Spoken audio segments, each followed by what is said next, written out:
আসসালামু আলাইকুম। ইসলামের ইতিহাস সিরিজের অষ্টম পর্বে আপনাদের স্বাগতম। আজ আমরা জানব এমন এক মহান নবীর ইতিহাস যাকে আল্লাহ তাআলা অসাধারণ জ্ঞান, বিশাল রাজত্ব এবং বিশেষ নিয়ামত দান করেছিলেন। তিনি ছিলেন হযরত সুলাইমান আলাইহিস সালাম।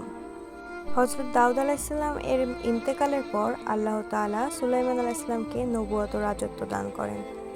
আল্লাহ তাকে এমন কিছু বিশেষ নিয়ামত দিয়েছিলেন যার মধ্যে ছিল আল্লাহর ইচ্ছায় বাতাস তার অনুগত হওয়া এবং জিনদের দ্বারা বিভিন্ন কাজ সম্পন্ন হওয়া।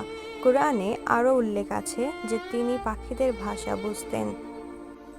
একদিন সুলাইমান আলাইহিস সালাম লক্ষ্য করলেন হুদহুদ পাখিটি অনুপস্থিত।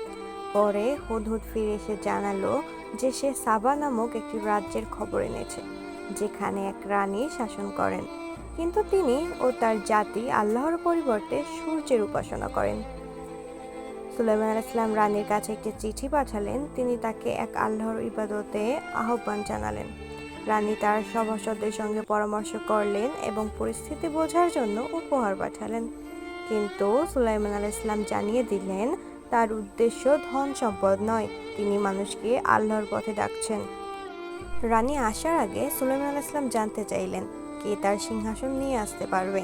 আল্লাহর দেওয়া বিশেষ জ্ঞানের অধিকারী এক ব্যক্তি আল্লাহর ইচ্ছায় খুব অল্প সময়ে সেই সিংহাসন উপস্থিত করলেন। এটি ছিল আল্লাহর পক্ষ থেকে একটি বিশেষ নিদর্শন। রানী যখন সুলাইমান আলাইহিস সালামের রাজত্ব, প্রজ্ঞা এবং আল্লাহর নিদর্শন দেখলেন তখন তিনি সত্য উপলব্ধি করলেন। তিনি বলেন, হে আমার রব, আমি নিজের উপর জুলুম করেছি।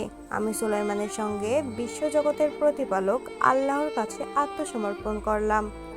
এই ঘটনার শিক্ষা হলো প্রকৃত ক্ষমতা আল্লাহর পক্ষ থেকে আসে।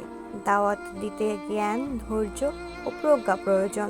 সত্য উপলব্ধি করলে তা গ্রহণ করাই সফলতা। আল্লাহ যাকে চান তাকে বিশেষ নিয়ামত দান করেন।